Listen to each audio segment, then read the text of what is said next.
కానీ ఈసారి ఒక పార్టీ లీడరే వచ్చి ఇక్కడ పోటీ చేస్తున్నాడు, పార్టీ ఇక్కడ మొత్తం కాన్స్టిట్యున్సీ రేపు డెవలప్ అవుద్దని ఒక హోప్ అయితే పిఠాపురం ప్రజల్లో మాకు కనిపించిందండి. ఓకే. సో ఇప్పుడు కుప్పం ఎలాగో ఈ పిఠాపురం రేపు భవిష్యత్తులో ఎలా అవుతుంది అన్నది మెయిన్. ఎందుకంటే ఒక పార్టీ లీడర్ కాన్స్టిట్యున్సీ ఖచ్చితంగా డెవలప్ అవుద్ది మిగతా కాన్స్టిట్యున్సీ కంపేర్ చేసుకుంటే కనుక. సో ఆ విషయంలో అయితే కనుక మాకైతే నో డౌట్ పవన్ కళ్యాణ్ గారు ఖచ్చితంగా కంఫర్టబుల్ మెజారిటీతో విన్ అవుతారు.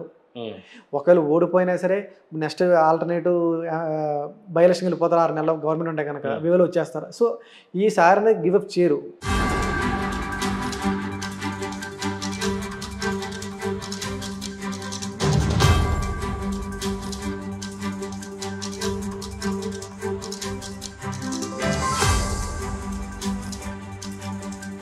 నమస్తే, వెల్కమ్ టు సిగ్నేచర్ స్టూడియోస్.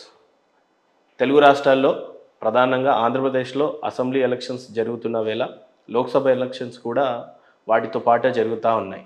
ప్రస్తుతం ఆంధ్ర రాష్ట్రానికి సీఎం ఎవరు అనేది ఒక పెద్ద ప్రశ్న. సో దీని గురించి మాట్లాడడానికి పొలిటికల్ స్ట్రాటజిస్ట్ అధినేత ఫణీంద్ర గారు మనతో ఉన్నారు. నమస్తే అండి, వెల్కమ్ టు సిగ్నేచర్ స్టూడియో. సూటిగా చెప్పాలి అని అంటే ఆంధ్ర రాష్ట్రంలో మళ్ళీ కాబోయే ముఖ్యమంత్రి ఎవరు అని అంటే ఏం చెప్తారు? Next CM NDA government form చేస్తుందండి. నారా చంద్రబాబు నాయుడు గారు కాబోయే సీఎం అని మేము చెప్పవచ్చు ఈ రోజుకి, రైట్ నో. ఏంటి చంద్రబాబు నాయుడు గారు? ఎస్. టీడీపీ అధికారంలోకి వస్తుంది అని అంటున్నారు మీరు. ఎస్. ఏ రకంగా అంటారు? అంటే మనం చూస్తే కనుక ఈ ఎలక్షన్ మెయిన్ అంటే ఒక్కొక్క ఎలక్షన్కి ఒక ఇష్యూ ఉంటుంది, మెయిన్ ఇష్యూ. సో ఈ ఎలక్షన్కి మెయిన్ ఇష్యూ ఏంటి, బర్నింగ్ పాయింట్ ఏంటి అంటే కనుక ట్రస్ట్. సో ట్రస్ట్ అన్నది మెయిన్ పాయింట్ మాట. ఈ ఎలక్షన్కి ఎవరు నమ్మాలి, జగన్ గారిని నమ్మాలా, బాబు గారిని నమ్మాలా? 2014 ఎలక్షన్ చూసుకున్నాం. ఆ రోజు రాష్ట్రం విడిపోయినప్పుడు మన రాష్ట్రానికి ఒక అనుభూతులు కావాలి అనుకున్నప్పుడు బాబు గారిని ఎంచుకున్నారు. అలాగే అగైన్ 2019 ఎలక్షన్స్లో ఒక ఛాన్స్ జగన్ గారికి ఇవ్వాలి, ఆయన కూడా చూడాలి అనుకున్నప్పుడు ఇచ్చారు, అదొక ఇష్యూ. సో ఈ ఎలక్షన్కి ఇద్దరిని చూశారు. సో ఇప్పుడు ఎవరు నమ్మాలి ఇద్దరిలో అన్నది మెయిన్. అందుకే మీరు గమనిస్తే జగన్ గారి స్లోగన్ మా నమ్మకం నువ్వే జగన్ అన్నది మీదే ఈ ఎలక్షన్ వెళ్తున్నారు. సో ఎవరు నమ్ముతున్నారు అనేది మెయిన్ ఇంపార్టెంట్. సో ట్రస్ట్ తీసుకుంటే కనుక ఓకే. సో ఈ పాయింట్ ఆఫ్ వ్యూలో మనం వర్కౌట్ చేస్తే కనుక బోత్ వైఎస్ఆర్సీపీకి ఉన్న స్ట్రాటజీ, వాళ్ళ యొక్క స్ట్రాటజీ ఏంటి, వీళ్ళ స్ట్రాటజీ ఏంటి, వాళ్ళ యొక్క వర్క్ ఏంటి, లాస్ట్ 5 years వైఎస్ఆర్సీపీ ప్రభుత్వం యొక్క విధానం ఎలాగ ఉంది, వర్క్ ఎలా ఉంది, పనితీరు ఎలాగ ఉంది, అలాగే టీడీపీ ఎలాగా ప్రతిపక్షం నుండి తమ పాత్ర వహించారు, ఎలా క్వశ్చన్ చేశారు. ఫర్ ఎగ్జాంపుల్ ఇప్పుడు లాస్ట్ తెలంగాణ చూసుకున్నాం. సో వ్యతిరేకత అనేది ఎలాగా పైకి తీసుకొచ్చారు. సో ఇవన్నీ అనాలిసిస్ చేసిన తర్వాత మాకు వచ్చిన కన్క్లూషన్ ఏంటంటే BJP, TDP and Janasena will form the government. అంటే ప్రధానంగా ఇక్కడ చంద్రబాబు నాయుడు గారు గెలవడానికి గల ఎలిమెంట్స్ ఏంటి, ఇటు వైఎస్ఆర్సీపీ ఎలక్షన్ లాస్ట్ అవుతుంది, ఓడిపోతుంది అని చెప్పడానికి గల బలమైన కారణాలు ఏంటి అంటే ఏం చెప్తారు? అంటే మనం దీన్ని తీసుకుంటే కనుక first we have discuss strengths of YSRCP and strengths of TDP. First ruling party YSRCP strength తీసుకుంటే కనుక వైఎస్ఆర్సీపీ స్ట్రెంత్ ఏంటంటే ఫస్ట్ లాస్ట్ 5 years నుంచి ఈ నవరత్నాలు అనేది ఎగ్జిక్యూషన్ బాగా చేశారండి. ఆల్మోస్ట్ 80 to 90% అనేది స్కీమ్స్ వీళ్ళని డీబీటీ ద్వారా డైరెక్ట్గా అకౌంట్ ట్రాన్స్ఫర్ చేశారు ఓటర్స్కి. దానివల్ల ఏంటంటే స్ట్రాంగ్ ఓట్ బ్యాంక్ ఫామ్ అయిందండి వైఎస్ఆర్సీపీకి. అంటే మీకు చెప్పాలంటే కనుక బీపీఎల్, బిలో పవర్టీ లైన్ అన్న వాళ్ళకి బాగా రీచ్ అయింది ఈ స్కీమ్స్. దానివల్ల అంటే పక్క బిలో బాగా పేదరికంలో ఉన్న వాళ్ళందరికీ కూడా ఏంటంటే స్కీమ్స్ వెళ్ళడం వల్ల ఏంటంటే వాళ్ళు చాలా సాటిస్ఫాక్షన్ ఉన్నారు. అలాంటి మొత్తం ఓవరాల్గా ఒక 40% సాలిడ్ ఓటింగ్ అనేది వైఎస్ఆర్సీపీకి ఉందన్నమాట అండి.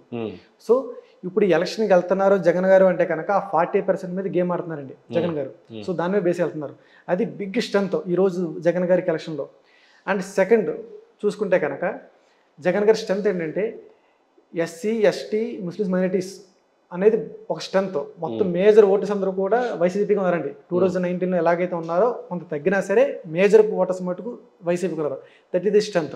ఇక థర్డ్ చూస్తే మటుకు ఈ ఎలక్షన్ స్టార్ట్ అయిన దగ్గర నుంచి క్యాంపెయిన్ విషయంలో చూసుకుంటే మటుకు వైఎస్ఆర్సీపీ అనేది క్యాంపెయిన్ చాలా టూ ఫాస్ట్గా ఉన్నారన్నమాట, టూ ఫార్గా ఉన్నారు. మీరు సిద్ధం సభలు కానీ గమనించండి, నెరేటివ్ అనేది బాగా బిల్డ్ చేస్తున్నారు. ఎలాగంటే మీరు వైసీపీకి ఓటేస్తేనే మీకు స్కీమ్స్ కంటిన్యూ అవుతాయి, లేదంటే టీడీపీకి వేస్తే స్కీమ్స్ ఆగిపోతాయి అనేది ఒక మెసేజ్ అనేది స్ట్రాంగ్గా తీసుకెళ్తున్నారు. జనరల్గా ఏంటంటే మెయిన్ ఎలక్షన్ విన్ అవ్వాలంటే కనుక క్యాంపెయిన్ విన్ అవ్వాలి. క్యాంపెయిన్ వార్లు విన్ అయితేనే ఎలక్షన్ వారు విన్ అవుతారు, ఎందుకంటే త్రూ క్యాంపెయిన్ ద్వారా మనం మెసేజ్ పంపించగలుగుతాం. సో ఈ 3 విషయాల్లో వైఎస్ఆర్సీపీ అనేది చాలా స్ట్రాంగ్ ఉందండి.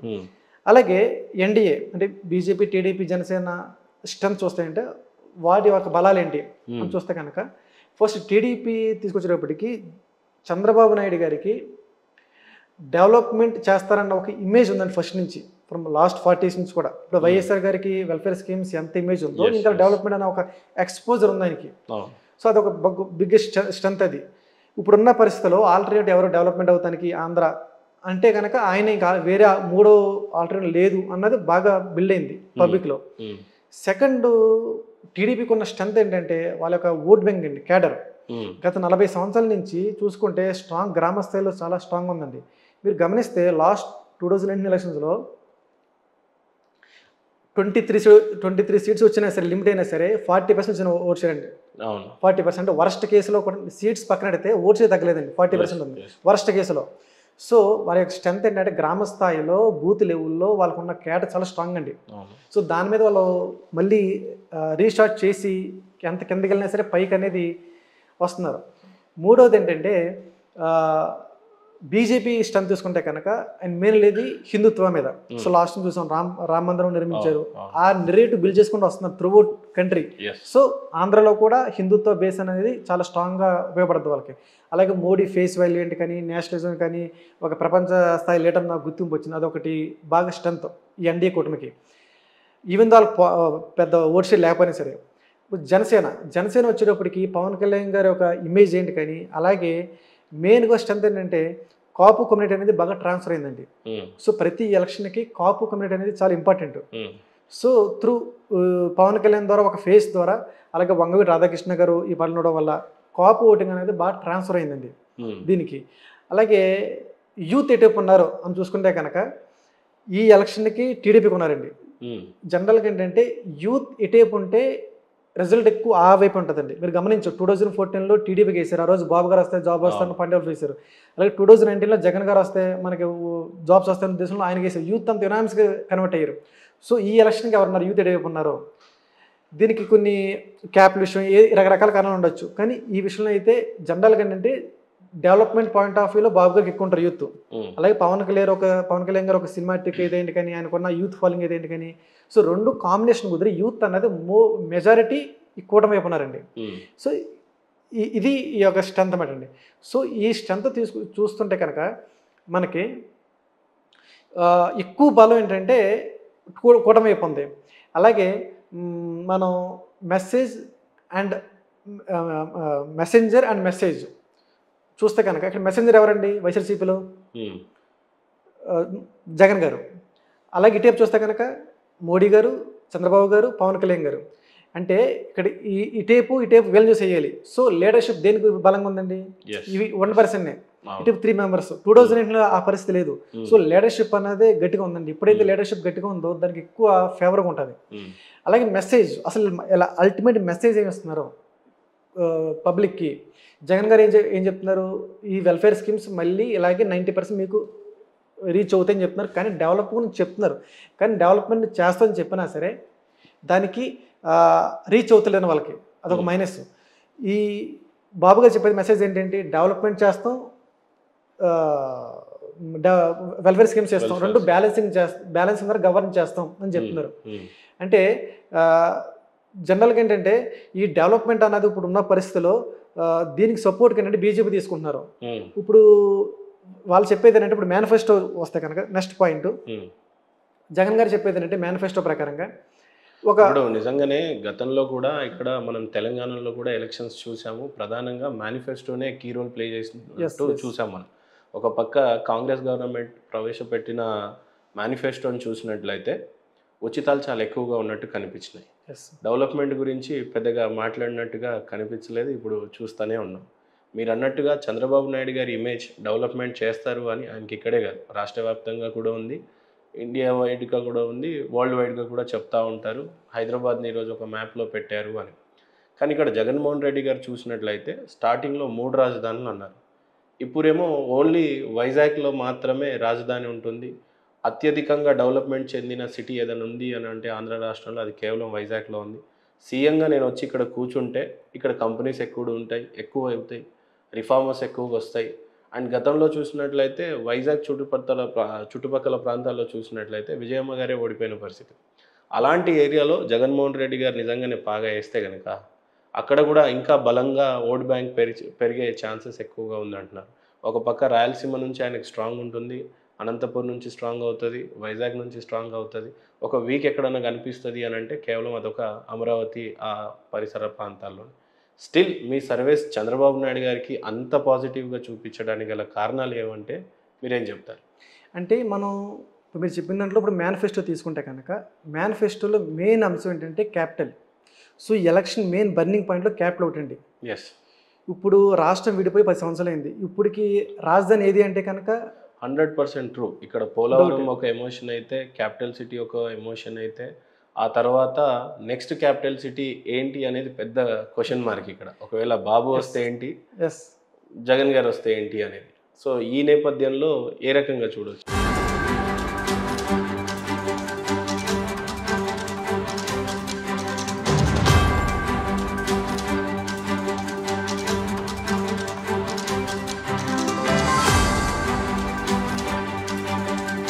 ఓటు వేసేటప్పుడు క్యాపిటల్ దృష్టిలో పెట్టుకుంటే మీకు అమరావతి కావాలంటే టీడీపీకి ఓటేయండి, విశాఖపట్నం కావాలంటే వైసీపీకి ఓటేయండి అని ఒక మీనింగ్ ఇక్కడ, అంతే కదా.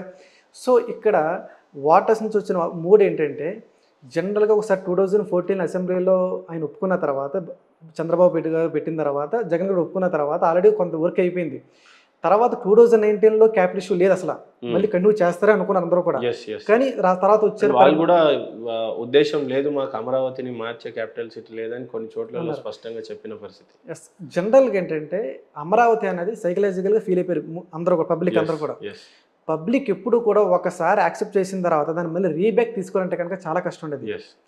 అందులో వైసీపీ గవర్నమెంట్ వచ్చిన తర్వాత ముందు 3 క్యాపిటల్స్ ఉన్నారు, మళ్ళీ విశాఖపట్నం, కానీ డ్రాగ్ అయిపోయింది. అది కూడా పూర్తి కాలేదు, అయిపోయింది, చూస్తా అయిపోయింది. ఇప్పటికి 10 సంవత్సరాలు అయిపోయింది, రాష్ట్రం విడిపోయి. ఒక పక్కన హైదరాబాద్ చాలా ర్యాపిడ్గా వెళ్తుంది గ్రోత్. సో ఇక్కడ క్యాపిటల్ ఏది అనే క్వశ్చన్ చాలా బాగా చెప్పారు ఫణి గారు. ఒక పక్క మనకి పోలవరం అనేది ఒక ఇరిగేషన్ ప్రాజెక్టు, అది రాష్ట్రానికే గర్వకారణం. ఆల్మోస్ట్ స్పిల్వేస్ అన్ని కంప్లీట్ అయిపోయిన తర్వాత ఆల్మోస్ట్ 85-90% ప్రాజెక్ట్ కంప్లీట్ అయిందని టీడీపీ వాళ్ళు చెప్పారు. ఈవెన్ అప్పుడు స్టార్టింగ్లో మినిస్టర్గా ఉన్న అనిల్ కుమార్ యాదవ్ అయితే మేము పోలవరం కంప్లీట్ చేయకుండా ఓటే అడగమని అంత సబదాలు చేశారు. ఆయనే మినిస్టర్ని మార్చారు, మళ్ళీ ఆ కాన్స్టిట్యున్సీని మార్చడం. అన్నిటికంటే బిగ్గెస్ట్ ఎమోషన్ ఈ ఎలక్షన్లో స్పెషల్ స్టేటస్ గురించి ఊసేలేదు. ఏ రకంగా చూడొచ్చు అంటారు? ఈ హామీలన్నీ అన్నింటినీ కూడా ఏ రకంగా చూడొచ్చు? యాక్చువల్గా ఈ క్యాప్లు ఈ రాష్ట్రం విడిపోయిన తర్వాత స్పెషల్ కేటగిరీ స్టేటస్ అన్నది లాస్ట్ టైం టీడీపీ ఫైట్ చేసింది. అసలు మెయిన్ బ్రేక్ వస్తాను కూడా కారణం ఏంటంటే మనకున్న సమాచారం మటుకు అక్కడ బ్రేక్ వచ్చిందనే టీడీపీకి బీజేపీకి అన్నది. సరే అయిపోయింది, ఎన్డీఏ కూటమి నుంచి ఆయన బయటికి రావడానికి కారణం కూడా స్పెషల్ స్టేటస్ ఇవ్వట్లేదు, స్పెషల్ ప్యాకేజ్ అన్నారు, మళ్ళీ పవన్ కళ్యాణ్ గారు పాచిపోయిన లడ్డూలు అన్నారు. ఇవన్నీ అయిపోయింది. ఇంకా టైం చాలా యాక్షన్కి వచ్చేసాం. 5 years అనేది నిజంగా 5 years తర్వాత 10 years అయిపోయింది. ఇప్పుడు సరే అయిపోయింది. ఎండ్ ఆఫ్ ది డే ఏంటి అసలు రిజల్ట్ అనేటప్పటికైతే మనకి స్టేటస్ లేదు, క్యాపిటల్ లేదు, ఏమీ లేదు. ఇప్పుడు దాకా వచ్చిన చాలా బాగా చెప్పారండి. 10 years అయింది ఆంధ్ర రాష్ట్రానికి క్యాపిటల్ సిటీ అనేది నిజంగానే ఒక ప్రశ్నార్థకం. మన నార్త్ సైడ్ వెళ్తే మేము వర్క్ చేసినప్పుడు అడుగుతున్నారు, so what is the capital of Andhra Pradesh అంటే మా దగ్గర సమాధానం లేదు. సో ఈ పరిస్థితి రాకూడదు. కానీ ఏదేమైనా కానీ హానెస్ట్లీగా మీరు ప్రో టీడీపీ అయితే కాదు కదండి. నో మీరు ఏదైనా మీ శాంపుల్స్ ఏదైనా కూడా న్యూట్రల్. We are professionals. మేము అన్ని పార్టీలు వర్క్ చేస్తాం. లాస్ట్ టైం వైఎస్ఆర్సీపీ చేసాం కుప్పం, ఇప్పుడు ఎన్డీఏ కూటమి చేస్తున్నాం, సో పైన బీజేపీ చేస్తున్నాం. సో మేము న్యూట్రల్, ఏ పార్టీ కాదు. కాకపోతే అంటే గ్రౌండ్ రియాలిటీ అనేది మేము క్యాపిటల్ అనే విషయం వచ్చేటప్పటికి ఏం చేస్తారు జనరల్గా ఏంటంటే మాకున్న ఇన్పుట్స్ ఏంటంటే 60-70% పబ్లిక్ మటుకు అమరావతిని కోరుకుంటున్నారు. ఎందుకంటే అమరావతి అనేది మిడ్ ఆఫ్ ది స్టేట్, అటు రాయలసీమకి, ఇటు ఉత్తరాంధ్రకి. ఇప్పుడు ఈవెన్ మీకు ఒకవేళ వైజాగ్లో పెడితే ఫ్రమ్ కుప్పం నుంచి వైజాగ్ అన్నది ఇంచుమించుగా 1000 kilometers అండి ప్లస్. మీకు బస్సు రావాలంటే కనుక అప్రాక్సిమేట్లీ 20 hours పడుతుంది. సో కొన్ని ఇబ్బందులు ఉన్నాయి. ఈవెన్ ద వైజాగ్ వాటర్స్ దాన్ని ఒప్పుకోలేదు, దానికి రకరకాల చెప్పారు. ఎందుకంటే క్యాపిటల్ డెవలప్ అవుతున్నప్పుడు ఒక కార్పొరేట్ కంపెనీస్ డబ్బు ఉన్న వాళ్ళే డెవలప్ అవుతారు, కానీ ఒక సాధారణ వ్యక్తి చాలా ఇబ్బంది పడతారు, ఎందుకంటే కాస్ట్ ఆఫ్ లివింగ్ పెరిగిపోతుంది ఆ ఏరియాలో. చాలా చాలా హై అండ్ అయిపోతుంది. సో ఒకటి. రెండో విషయం అంటే వైజాగ్ అనేది very very sensitive place and చాలా సైలెన్స్ ఉండేది.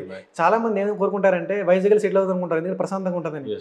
సో ఆ సిటీని ఇప్పుడు గ్లమ్జీజ్ అయిపోతుంది అని చాలా మంది యాక్సెప్ట్ చేయట్లేదు, ఎందుకంటే దానికి ప్లేస్ కూడా లేదు. నెక్స్ట్ సముద్రం గట్ట ఉండడం వల్ల అంటే దానికి ఎక్స్టెన్షన్ పెద్ద స్కోప్ లేదు. దట్టు ఏంటంటే వన్స్ అమరావతి ఫిక్స్ అయిపోయిన తర్వాత మళ్ళీ వైజాగ్ అనేటప్పటికి చాలామంది దానికి ఇంట్రెస్ట్ చూపించట్లేదు. ఇక్కడ ఫణేంద్ర గారు చాలా విషయాలు డిస్కస్ చేసే ముందు ప్రధానంగా ఎన్నికలు మొదలైనవి అని అంటే ప్రధానంగా పాత్ర పోషించేది మేనిఫెస్టో విషయానికి వస్తే వైఎస్ఆర్సీపీ టీడీపీ అంటే ఎన్డీఏ కూటమి ప్రకారంగా చూస్తే మేనిఫెస్టో దేనికి ఎక్కువగా ప్రజలు మొగ్గు చూపించారు అని అంటే ఏం చెప్తారు? వైఎస్ఆర్సీపీ మేనిఫెస్టో సేమ్ 2000 మేనిఫెస్టో కొన్ని చేంజ్ చేశారు తప్ప పెద్ద నామినల్, అది మేజర్ ఏం కాదు.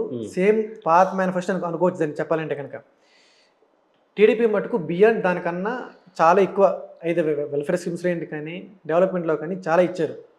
అయితే ఇక్కడ మేనిఫెస్టో జగన్ గారు చెప్పే విషయం ఏంటంటే ఇది అసలు పాజిబులా, సూపర్ 6 సూపర్ 10 అనేది పాజిబులా, అసలు బడ్జెట్ దీనికి సంబంధం లేదు అని చెప్తున్నారు.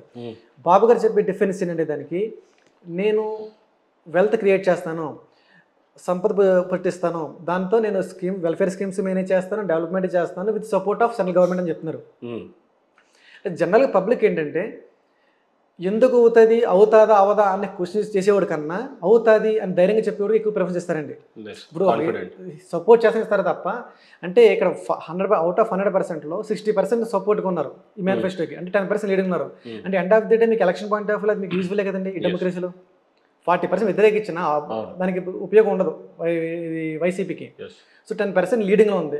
సో 100 ఓటుల్లో 60 ఓట్లు మేనిఫెస్టో చూస్తే కానీ టీడీపీ పడుతుంది. సో 10 ఓట్స్ అన్నది మేజర్గా 10% అనేది హోల్డింగ్ అయితే. ఇందాక ఫణేంద్ర గారు మీరు మాట్లాడుతున్నప్పుడు చెప్పిందంటే ఏ పార్టీ అయినా ఎలక్షన్ క్యాంపెయిన్ని గెలిస్తే ఎలక్షన్స్ గెలిచినట్టే అని అన్నారు. క్యాంపెయినింగ్ విషయంలోకి వచ్చేసరికి, ప్రమోషన్స్ విషయంలోకి వచ్చేసరికి జగన్మోహన్ రెడ్డి గారి సిద్ధం సభలే కావచ్చు, మీడియా పాయింట్ ఆఫ్ వ్యూలో కావచ్చు, వాళ్ళ ఐటీ టీం కావచ్చు, వాళ్ళ సోషల్ మీడియా స్ట్రెంత్ కావచ్చు, అత్యధికంగా చూసినట్లయితే కంప్లీట్ వైఎస్ఆర్సీపీ అనేది ఎక్కడ కూడా లూప్ హోల్స్ వదలలేదు. చేయాల్సిన క్యాంపెయినింగ్ ఊహించుకున్న దానికన్నా కూడా చేసింది.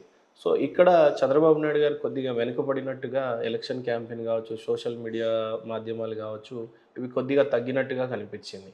ఓకే, దీన్ని ఏ రకంగా చూస్తారు? అంటే ఈ క్యాంపెయిన్ విషయంలో 2 రకాలుగా ఉంటుందండి. క్యాంపెయిన్ ప్రాపర్గా ఎగ్జిక్యూట్ చేస్తే నెంబర్ ఆఫ్ సీట్స్ పెరుగుతాయి, మెజారిటీ పెరుగుద్ది. సో టోటల్గా ఓడిపోయే పార్టీని గెలిపించే పార్టీ ఓడిపించేది. సో నెంబర్ ఆఫ్ సీట్స్ పెరగడం అంటే 10 సీట్లు 5 సీట్లు ఎక్స్ట్రా పెరగచ్చు, ఎడ్జ్లో ఉన్నదని ఎదురావచ్చు. రెండోది ఏంటంటే క్యాంపెయిన్లో కూడా ఈ తీసేయడంలో జెన్యున్గా ఓటింగ్ అనేది మూడు పెరగవచ్చు, లేదా ఆర్టిఫిషియల్గా క్రియేట్ చేయొచ్చు. సో లాస్ట్ టైం తెలంగాణ చూసాం, మరి బీఆర్ఎస్ చేసినంత యూట్యూబ్ ఛానల్స్ కానీ మరి కాంగ్రెస్ చేసినాయా? సో ఈవెన్ దో ఇది అనేది ఏంటంటే one of the boosting factor campaign అనేది. So that is the not final. So ఒక 10 రకాల కారణాల్లో ఒకటి యాడ్ అయితే కనుక మెజారిటీ పెరగచ్చు. సో దాంట్లో కొంత వీక్ ఉన్నారని మా అభిప్రాయం. క్యాంపెయిన్ ఒక పక్క సింపతి గెయినింగ్ అనేది ప్రధానంగా కనిపిస్తూ ఉంది. ఒక పక్క చంద్రబాబు నాయుడు అరెస్ట్ ఎన్డీఏ కూటమికి కనిపిస్తూ ఉంది, పవన్ కళ్యాణ్ మీద చేసినటువంటి కేసులు కావచ్చు. మరోపక్క చూసినట్లయితే జగన్మోహన్ రెడ్డి గారికి గతంలో కత్తిదాడి జరిగింది, కోడి కత్తిదాడి. ఇప్పుడు రీసెంట్గా చూసినట్లయితే ఒక రాయి దాడి జరిగింది. ఆ ప్లాస్టర్ కూడా ఎక్కువ రోజులు ఉన్నదని ప్రధానంగా విమర్శలు వినిపించింది. ఈ సింపతి అనే గేమ్ కావచ్చు, లేకపోతే ఈ నేపథ్యాన్ని ఏ రకంగా చూడవచ్చు? పొలిటికల్ స్ట్రాటజీస్లలో నిజంగా ఈ సింపతి అనేది ఏమైనా రెండు పార్టీల వారికి కానీ, ఎన్డీఏ కూటమికి కానీ, ఇటు వైఎస్ఆర్సీపీకి ఏమాత్రం అన్నా వర్కౌట్ అయ్యే ఛాన్సెస్ కనిపించినాయి? రాజకీయంలో పాలిటిక్స్లో సింపతి అనేది వర్కౌట్ అవుతుంది, ఓట్లు అనేది క్యాష్ చేసుకోవచ్చు. మనం చూసాం ఇదివరకు కోడికత్తి విషయం అయితే ఏదైనా సరే వాట్ ఎవర్ మేబీ ఆయన కొంత గెయిన్ అయ్యారు అని చెప్పుకోవచ్చు. పాజిటివ్ వచ్చింది కాబట్టి రిజల్ట్. ఫస్ట్ జగన్ గారు చూద్దాం, ఎలక్షన్ అయిపోయింది, వివేకానంద రెడ్డి గారిది అప్పటి నుంచి కేసు రన్ అవుతూనే ఉంది. ఆయనకు ఇప్పుడు అది ఒకప్పుడు పాజిటివ్ అయింది, రెండోసారి ఇప్పుడు నెగిటివ్ అయింది. అదే ఈరోజు ఎలక్షన్కి ఆయనకి ఓడిపోతానికి మేజర్ కారణాలు చెప్తే టాప్ 5 ఒకటి ఉంటుందండి. అది వివేకానంద రెడ్డి. నిజంగా అంత పాత్ర పోషిస్తుందండి ఈ వివేకానంద హత్య కేసు అనేది. అంటే యాక్చువల్గా ఏంటంటే కేసు ప్రకారం చూస్తే మటుకైతే కనుక దాంట్లో ఉన్న ఛార్జ్ షీట్లు అయితే కనుక ఉన్న ఫ్యాక్ట్స్ ఒకటి, సునీత గారు, షమ్లా గారు, వివేకానంద గారి మిస్సెస్ కొంగుపిడి అడుగుతున్నారు కడపలో. మీకు విషయం ఏంటంటే ఇక్కడ కడప ప్రజలు నమ్ముతలేదండి ఆ విషయం. కడప ప్రజలు అది అంటే మాకున్న ఇన్పుట్స్, మీకు వేరే ఉద్దేశం ఏం కాదు. అక్కడ జరిగింది ఏంటంటే భాస్కర్ రెడ్డి గారు చేశారు తప్ప అవినాష్ రెడ్డి గారు మంచూరియా అన్న ఒక విధంగా ఎక్కువ మంది చెప్తున్నారు ఇందులో. సో దాన్ని వేరే రకంగా చూస్తున్నారు కడపళ్ళు. సో ఒకటి రెండోది ఏంటంటే ఆయన మీద అభిమానంతో ఇంకొకళ్ళు ఏదైనా అయినా సరే వాళ్ళు జగన్ గారికి ఇస్తారు, ఇంకొకళ్ళు ఏమైనా వేరే విధంగా అయినా సరే. కానీ ఇక్కడ మీరు గమనించవలసింది ఏంటంటే అదర్ దెన్ కడప పక్కన పెడితే మిగతా స్టేట్ అంతా ఇంపాక్ట్ ఉంటుంది అనేది. దానివల్ల ఏంటంటే మిగతా కూడా చూస్తారు కదా వీడియోస్, దానివల్ల మిగతా చోట మైనస్ అయ్యి కడప ఏముంది మహాది 7 సెగ్మెంట్స్ అసెంబ్లీ కడప వరకు పక్కన పెడితే ఇప్పుడు మన కోస్టల్ ఆంధ్ర అని, ఉత్తరాంధ్ర అని, రాయలసీమ నమ్ముతారు కదా. అలాంటి ఓట్లు కనీసం 1%, 2%, 3% మారిన వాళ్ళు గేనే కదండి. ఆ సింపతి అనేది షర్మిలా గారికి దక్కుతా ఇండైరెక్ట్గా ఎన్డీఏకి అది లాభం అవుతుంది సింపతి అన్నది. మూడోది మొన్న గులకరా ఏదో తగిలింది, అది నిజంగా తగిలింది అనుకోవచ్చు. చెప్పి మా సీఎం గారు చెప్పి మనం రెస్పెక్ట్ చేసి నమ్మాలి కాబట్టి మీరు నమ్మం అనుకోండి. నమ్మినా కూడా ఇప్పుడు ఎలా ఉందంటే నిజమైనా సరే పబ్లిక్ నమ్మే పొజిషన్ లేదు ఇప్పుడు. ఇదేదో మళ్ళీ లాస్ట్ టైం లాగానే కోడికొత్తలాగా అనుకున్న పరిస్థితి వచ్చేసింది. అంటే ఒకసారి నమ్ముతారు, రెండుసారి, మూడోసారి, ప్రతిసారి రిపీట్గా ఏదైనా అయితే హ్యాబిచువల్గా చేయరు కదా. సో దానివల్ల ఏంటంటే ఈ ఎలక్షన్కి జగన్ గారికి సింపతి అనేది 0. సింపతి ఏదైనా ఉంటే కనుక నెక్స్ట్ చూద్దాం, చంద్రబాబు వైపు చూద్దాం. 2021 నవంబర్లో కుప్పం ఎలక్షన్ చేశారండి. కుప్పం ఎలక్షన్ మేము వర్క్ చేసాం. కుప్పం ఎలక్షన్స్ మేము వైఎస్ఆర్సీపీ వర్క్ చేసాం అక్కడ మున్సిపల్ చైర్మన్ గారికి. ఎలక్షన్స్ అయిపోయిన తర్వాత అసెంబ్లీ అయింది. ఒక ఇన్సిడెంట్ జరిగింది అక్కడ, అది ఏంటనేది పక్కన పెట్టిన ఇష్యూ.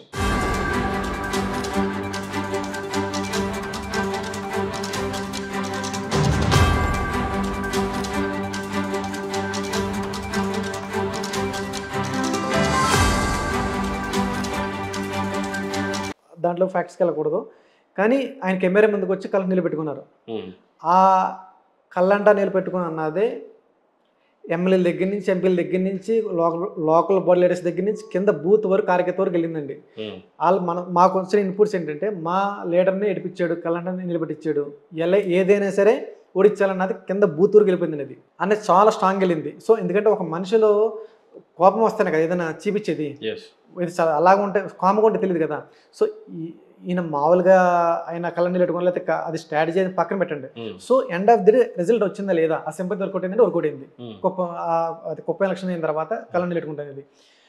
ఆ తర్వాత మళ్ళీ ఇన్సిడెంట్ జైలుకి వెళ్ళడం. జైలుకి వెళ్తాం అనేది కూడా సింపతి వర్కౌట్ అయింది. ఎలాగంటారు, ఏ లొకేషన్ జైల్లో పెడితే పెద్ద వర్కౌట్ అవ్వకపోతుందేమో, కానీ జైల్లో చాలా మంది నమ్మింది ఏంటంటే జైల్లో పెట్టడం తప్పు కాదు, ఆ ఏజ్లో పెట్టడం తప్పు అన్నారు చాలా మంది. అక్కడ ఏజ్ తక్కువ వచ్చింది. ఇప్పుడు జగన్మోహన్ గారు అంటే 20-30 సంవత్సరాలు వెళ్ళారు జైలుకి. సో అది ఇప్పుడు కేజ్రీవాల్ గారు అంటే మహా అయితే 50 years, 45-50 years ఉంటాయి. ఈయనకి 60-70 సంవత్సరాల వయసులో జైలుకి వెళ్ళారనేప్పటికీ ఏంటంటే ఆ ఏజ్ అడ్డవడం వల్ల ఆ ఏజ్లో పెట్టడం తప్పు ఏదైనా సరే. అందులో దట్టు వచ్చిన 350 కోట్లే, 1000 కోట్లు కాదు, 1,00,000 కోట్లు కాదు. సో అదొకటి సింపతి వర్కౌట్ అయింది. నేను చెప్పే విషయం ఏంటంటే సింపతి అనేది కుమ్యులేటివ్ చేసుకున్నారు, ఒకటి యాడ్ అయింది ఒకదానికి. సో ఈ 2024 ఎలక్షన్స్ మొత్తం ఫేమ్లో సింపతి అన్న మీరు మాట తీస్తే కనుక సింపతికి అటు బాబు గారి తరపు నుంచి ఏంటి కానీ, ఇటు సునీత గారి వైపు నుంచి కానీ, వైఎస్ వివేకానంద తరపు నుంచి కానీ అన్నీ కూడా చంద్రబాబు గారికి 100% సపోర్ట్ వచ్చింది. అండ్ ఈ ఎలక్షన్లో ప్రధానంగా కూడా జనరేషన్స్ అనేవి ప్రధానంగా పోటీలో ఎక్కువగా అది కనిపిస్తూ ఉంది. ఒక పక్క చూస్తేనేమో జగన్మోహన్ రెడ్డి గారు, వైఎస్ భారతి గారు ఒంటరి పోరాటం అయితే క్లియర్గా కనిపిస్తూ ఉంది. ఒక పక్క పవన్ కళ్యాణ్, చిరంజీవి వాళ్ళ మెగా ఫ్యామిలీ అంతా రోడ్డు మీదకి వచ్చి క్యాంపెయిన్ చేసే పరిస్థితి. మరోపక్క నారా భువనేశ్వరి గారు అయితే జైల్లో ఉన్నప్పుడు తను గడప గడప తిరిగింది. ఆ తర్వాత రీసెంట్గా చూసినట్లయితే నారా లోకేష్ గారు వాళ్ళ సతీమణి ఇద్దరు కలిసి తిరగటం కానీ, ఇక్కడ ప్రధానంగా చూసినట్లయితే జగన్మోహన్ రెడ్డి గారి స్ట్రెంగ్త్ ఎప్పుడైతే ఆయన జైల్లో ఉన్నారో షర్మిల గారు చేసిన పాదయాత్ర నిజంగానే ఆంధ్ర రాష్ట్రంలో మర్చిపోనిది అని అంటారు. అలాంటి చెల్లిని పక్కన పెట్టి 2 జనరేషన్స్ ఒకేసారి పొలిటికల్గా వస్తే నెపోటిజం అంటారు అని నేను దూరం పెట్టాను అనే లాజిక్ నిజంగానే ప్రజల్లో కనెక్ట్ అయిందా? అండ్ ఈ రోజుల్లో జగన్మోహన్ రెడ్డి గారిని అంత బలంగా విమర్శించే బాధకరమైన విషయం ఏదైనా ఉందంటే సొంత చెల్లి. సో ఈ ఫ్యామిలీస్ ప్రధానంగా ఏ రకంగా చూడొచ్చు? ఈ ఎలక్షన్లో వైఎస్ షర్మిల గారు విషయం తీసుకుంటే అవి 2014 ఎలక్షన్స్కి 3,000 కిలోమీటర్లు చేశారండి పాదయాత్ర, 60 సీట్లు ఇచ్చారు. అదే పాదయాత్ర మళ్ళీ 2019లో 3,400 కిలోమీటర్లు తిరిగారు, 150 సీట్లు ఇచ్చారు. ఆయన పాదయాత్రలో ఉండి వెనకాల బ్యాక్ ఎండ్లో ఉండి చాలా వర్కౌట్ చేసింది. ఆ పాదయాత్ర అనేది వీళ్ళకి ఉపయోగపడింది 2019లో. ఆ కష్టం. She is a very powerful candidate. మనం ఆల్రెడీ తెలంగాణలో చూసాం ఆవిడది వాయిస్ ఏంటి అనేది. So she is very strength చెప్పాలంటే. మంచి డెసిషన్ మేకర్. ఇప్పుడు చూడండి, ఇక్కడ కంటెస్ట్ చేసి ఉండొచ్చు తను. చాలా తెలివిగా ఇక్కడ కంటెస్ట్ చేయలేదు. కాంగ్రెస్ కి ఏ రకంగా సపోర్ట్ చేసిందో మొత్తానికైతే ఆమె సపోర్ట్ అది 1% ఓట్ షేర్ ని పెంచిందా, 10% ఓట్ షేర్ ని పెంచిందా అనేది కాదు. కానీ తన డెసిషన్ పోటీ చేసి ఓడిపోకుండా ఉండటం అనేది ఒక రకంగా చూసినట్లయితే, రెండవది ఎప్పుడు చూసినా స్టెప్ ఆన్గా ఉంటారు. ఈవెన్ తెలంగాణ రాజకీయాల్లోకి వచ్చినప్పుడు పాదయాత్రలు వరుసపెట్టి చేసింది. అక్కడ కూడా క్యాంపెయినింగ్స్ ఆంధ్ర రాష్ట్రంలోకి వచ్చిన తర్వాత ఏమాత్రం వెనుకకుండా ప్రజల్లోకి వెళ్ళిపోయింది. అన్నిటికంటే మించి చెప్పాలి అని అంటే స్పష్టంగా విమర్శిస్తుంది. ఇండైరెక్ట్గా కాదు, చాలా స్పష్టంగా రాజశేఖర్ రెడ్డి గారి ఆశయాల గురించి చాలా స్ట్రైట్గా చెప్తా ఉంది. ఇది వైఎస్ఆర్సీపీకి ఎంత మేరకు డ్యామేజెస్ని పంపించవచ్చు? యాక్చువల్గా ఓకే, తెలంగాణ అయిపోయింది, ఇష్యూ అయిపోయింది. అక్కడ ఫస్ట్ ఇనిషియల్ గవర్నమెంట్ అయిన తర్వాత ఇద్దరు డిఫరెన్స్ వచ్చింది. అది ఆస్తులు అవ్వచ్చు, పవర్ అవ్వచ్చు, ఏదైనా అవ్వచ్చు. కానీ ఆయన కూలిపోయాడు. ఇవన్నీ తెలంగాణ వచ్చేసింది. తెలంగాణ నుంచి మళ్ళీ ఆవిడ స్ట్రాటజీలో ఇక్కడ తెలంగాణ డీల్ చేసుకుని మొత్తం మీద ఆ కష్టాన్ని ఉపయోగించుకుంది కాంగ్రెస్ ద్వారా. బయటకు వచ్చింది, మళ్ళీ ఆంధ్ర వచ్చింది. ఇప్పుడు మేమేమన్నదంటే కనుక, ఇప్పుడు మీకు లాస్ట్ 2019 ఎలక్షన్స్లో షర్మిల గారు, బ్రదర్ అనిల్ గారు ఇద్దరు క్యాంపెయిన్ చేశారు. బ్రదర్ అనిల్ గారు మాకున్న లాస్ట్ సంవత్సరం మటుకు 30 నుంచి 40 కాన్స్టిట్యూన్సీ వరకు లాగిన డిజిల్ ఉన్నాయండి. మైనారిటీస్ అన్ని ఎస్సీ ఎస్టీ అన్నది కూడా పోలరైజేషన్ చేశారు బాగా. మీకు ఒకటి గమనించండి, వైఎస్ఆర్ కాంగ్రెస్ పార్టీ వచ్చిన తర్వాత ఈ క్రిస్టియన్ ఓటింగ్ అన్నది బాగా యాడ్ అయింది. అప్పుడు దాకా అటు ఇటుగా ఉన్నది వైఎస్ఆర్సీపీ ఒకే వచ్చింది. బ్రదర్ అనిల్ గారు కూడా ఒక వ్యక్తిగా ఆయన చాలా చోట్ల క్యాంపెయిన్ చేసి ఆయనకున్న షేర్, ఆయనకున్న కాంట్రిబ్యూషన్ ఆయనకు ఇచ్చాడు. మాకున్న సమాచారం అయితే 5,000 10,000 ఉన్న కాన్స్టిట్యూన్సీ చాలా 40 లాగారండి ఆయన ఫోర్స్ కూడా ఉన్నాయి దీంట్లో. సో ఇద్దరు కూడా బోత్ హస్బెండ్ వైఫ్ ఇద్దరు కూడా వాళ్ళకి చేయవలసిన బెస్ట్ ఇచ్చారు. సో ఇప్పుడు అవన్నీ దూరం అయింది కదండి, ఇప్పుడు బలం తగ్గిపోయింది కదా. పక్క జగన్మోహన్ రెడ్డి గారు చెప్పింది ఏంటంటే నెపోటిజం ఉంటుంది, ఒకే ఫ్యామిలీ నుంచి 2 generations అంటే ఒకే జనరేషన్ నుంచి ఉన్న ఇద్దరు ఉండకూడదు అని చెప్పిన మాటను ఏ రకంగా చూసుకోవచ్చు? ఒక పక్క కేసీఆర్ కొడుకు కేటీఆర్ ఉన్నాడు, ఒక పక్క చంద్రబాబు నాయుడు గారి కొడుకు నారా లోకేష్ గారు ఉన్నారు. ఈయనకి మాత్రం సిస్టర్ ఉండటం అనేది నిజంగానే కనెక్ట్ అవుతుందా ప్రజల మధ్యలో? ఆ నెపోటిజం అనేది నిజంగా నెపోటిజం పేరుని చెప్పి ఒక క్యాపబుల్ లీడర్ని పక్కన పెడతాం కరెక్ట్ కదా కదండి. అంటే షర్మిల గారి కేపబిలిటీస్ ఆల్రెడీ ప్రూఫ్ ఉంది, ఆల్రెడీ ప్రూవ్ చేసింది ఆవిడ. తెలంగాణలో ఎంతో కొంత చూపించుకుని తెలివితేటలు ఖచ్చితంగా షర్మిల గారు అయితే స్ట్రెంత్ అయ్యేవారు. కానీ ఈ రోజు మీరు గమనించండి, 2019 ఆయన సీఎం అయిన దగ్గర నుంచి 5 సంవత్సరాల్లో మొన్నటి వరకు బయట రాలేదైనా. ఇన్ కేసు ఒకవేళ ఉంటాయి కనుక లైక్ కేటీఆర్ లాగా, కవిత గారు లాగా ఆవిడ తిరుగుతుంది కదా మొత్తం స్టేట్ అంతా. ఇప్పుడు ఏ సజ్జలరామకృష్ణ రెడ్డి గారు, విజయసాయి రెడ్డి గారు, there other persons out of family there, even though they have good relation ఏమున్నా సరే. సో ఈవిడ ఉంటే కనుక తిరిగితే కనుక ఇన్ఫాక్ట్ మీరు చెప్పినట్లు బయట ఎంత పెద్ద మినిస్టర్ని కలవటం వేరు, కానీ సీఎం కొడుకు కేటీఆర్ గా మనం కలవటం వేరు, ఆ భరోసా వేరు. అంటే స్వయంగా సీఎంనే కలిసిన ఫీలింగ్ వస్తుంది. ఇప్పుడు కింద సజ్జల గారిని కలవండి, మీరు ఎవరినైనా కలవండి, ఆ ఫీల్ అనేది ఉండదు, రాదండి. ఫ్యామిలీ మెంబర్స్ ఉన్నది రాదు. ఇప్పుడు కేటీఆర్ కవిత ఉన్నంత విడిగా రాదు. ఇప్పుడు మనం ఫర్ ఎగ్జాంపుల్ ఏదో జగన్ గారికి ఒక విషయం చెప్పాలనుకుంటున్నాం, మనం డైరెక్ట్గా మనకి అపాయింట్మెంట్ రాదు. అలాంటప్పుడు మీడియంగా షర్మిల గారు ఉంటాయి కనుక ఈవిడికి పంపితే ఈవిడ ద్వారా ఆయనకి వెళ్తే కనుక ఒక మీడియం ఉంటుంది కదా, ఒక ట్రాక్ అనేది చాలా క్లియర్గా నమ్మకం ఉండేది ఉంటుంది. That to she a capable person కాబట్టి ఉంటే బాగుంటుంది. కానీ ఆవిడ చెప్పాలంటే కనుక ఎంతో కొంత ఒక 20% 30% ఒక కెపాసిటీ అనేది కోల్పోయండి. సో ఆ విషయంలో మటుకు నో డౌట్. ఎందుకంటే ఆవిడ చూడండి, ఒక ఇష్యూ గురించి మాట్లాడాలంటే కనుక కరెక్ట్గా మాట్లాడుతుంది. ఇప్పుడు మీకు కేసీఆర్ గారిని మీకు నిలదీసిన దాంట్లో టాప్ లీడర్స్లో ఈవిడ క్లియర్గా ఈవిడి. ఎందుకంటే ప్రతిదీ ఇష్యూ చెప్పండి, పాదయాత్ర చేసింది. పాదయాత్ర నాకు తెలిసి పాదయాత్ర చాలా బాగా చేసింది. ఆ కష్టం ఫలితమే కదా కాంగ్రెస్ ఇచ్చింది, లేకపోతే ఎవరు కదా. సో సోనియా గాంధీ గారు ఐడెంటిఫై చేసి ఇవిడ క్యాపబుల్ అన్నదే కదా, లేకపోతే ఎవరు కదా. ఇప్పుడు మనం జనరేషన్స్ గురించి మాట్లాడుతున్నాం. ఇక్కడ ప్రతిసారి కంటెస్ట్ చేయటం, నారా లోకేష్ గారు మంగళగిరిలో ఓడిపోవటం, స్వయాన ముఖ్యమంత్రి కొడుకు అవ్వటం, ఏ రకంగా చూడొచ్చు ఈసారి మంగళగిరి పాత్ర నారా లోకేష్ గారి ట్రాక్ రికార్డు ఏ రకంగా చూడొచ్చు? ఈసారి మంగళగిరి విన్ అవుతారండి. మెజారిటీ కంఫర్టబుల్ మెజారిటీ వస్తుంది ఖచ్చితంగా ఈసారి. ఎందుకంటే అక్కడ ఆయనకు పాజిటివ్గా ఉందండి మంగళగిరి. లావణ్య గారు కూడా ప్రజెంట్ క్యాండిడేట్ ఆవిడ అంత అంటే 2-3 క్యాండిడేట్స్ మార్చడం వల్ల ఏంటంటే కానీ ఒక క్యాండిడేట్ సిట్ అవ్వలేదు. సో దానివల్ల ఏంటంటే ఈసారి పాజిటివ్గా ఉంది. డెఫినెట్గా మంగళగిరిలోకి నారా లోకేష్ గారు విన్ అవుతున్నారండి. అవును, అంతా బాగానే ఉంది. కాంగ్రెస్ పార్టీ పరిస్థితి ఏంటి? నిజంగా ఏ మేరకు ఓటు చీలటం కానీ, ఓటు షేర్ పెంచుకోవటం కానీ, లేదా ప్రధానంగా ఆ పార్టీ పిసిసి అధ్యక్షురాలు షర్మిల గారు కానీ ఓటమి గురించో లేకపోతే విజయం గురించి చెప్పాలి అని అంటే ఏ రకంగా సర్వీస్ చూడొచ్చు? సో ఈ ఎలక్షన్కి కాంగ్రెస్ పాత్ర ఏంటి అంటే కనుక